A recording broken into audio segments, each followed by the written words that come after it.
Welcome back. In the last video, I showed you how to create a tool in the robots plugin.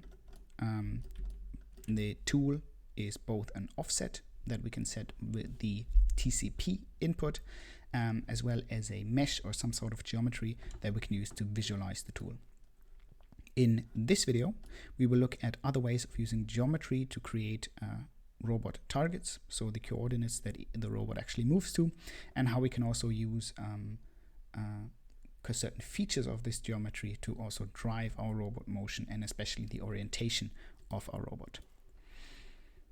So in order to create this, I will start with a curve that I will create in Rhino. So I will create a control point curve, something like this, and I will reference this curve in Rhino. Set one curve, and now this curve is referenced in Grasshopper. So as you know, we need planes for our robot, for the robot targets. So we cannot just give this curve to the robot target. Instead, we have to create planes from it. And with a curve, we would usually do this with a curve division. I will divide the curve by length. We can also use other ways of division, but in this case, length is a good way to divide it. And I want to have a division every 5 millimeters of the curve. Oh, that's actually quite a lot. Maybe let's take it down to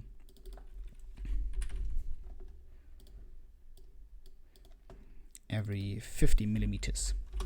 So we now have a point at every 50 millimeters of the curve. And now we can actually create the plane, or an XY plane, at each of these points. If we put this into the create target, we can see that the robot actually approaches each target from the bottom. So we need another flip plane to reverse each plane, and the robot can now actually approach each of these targets from the top. So if we now go through the entire program, we can see that the robot goes through each point.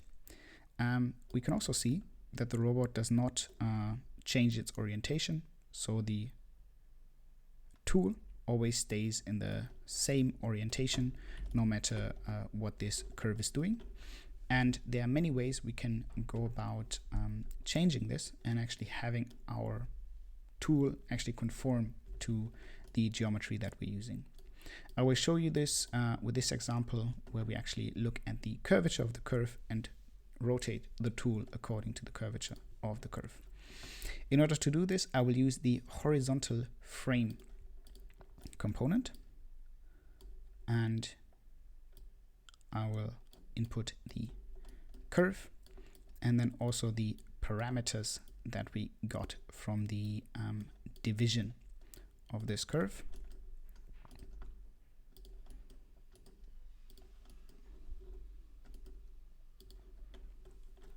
And now we can see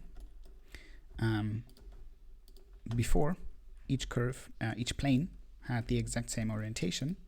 Now these plane orientations actually follow our curve. And if we now use these planes as inputs to our robot targets, we can see that the tool actually follows these planes and thereby follows the orientation of the curve. And of course, depending on what kind of tool and what kind of process we have, this is incredibly useful to have. And of course, there are many ways of doing this, but this is just a simple way of getting some more interesting orientations, and to actually show you how we can use the robot as with all of the features that it has. So not just using it as an XYZ motion platform, but also use more of the axes and more of the rotational freedoms that we can that the robot gives us. this was done by using the horizontal frame.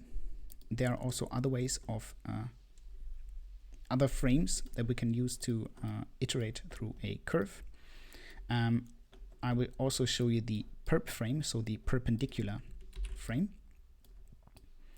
And as you can see, this is a frame that is not located oriented horizontally, but instead perpendicular to the curve.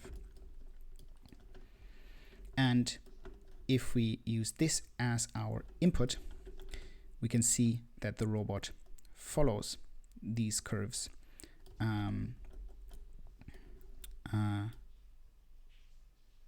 perpendicularly.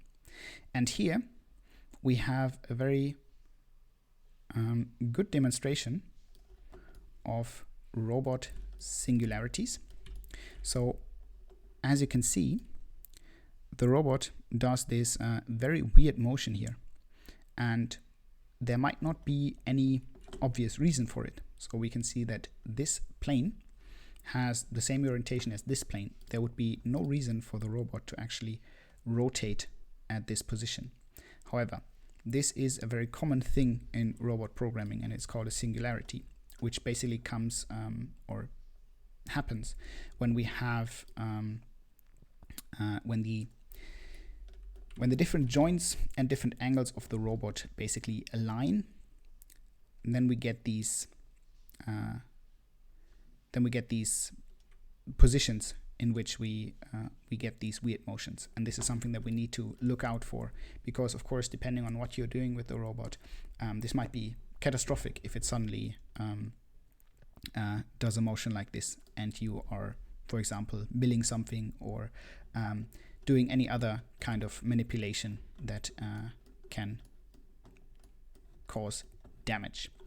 So just to recap, we use the perp frame. We also use the horizontal frame as a way to use the curve that we divided beforehand, and to create planes from that.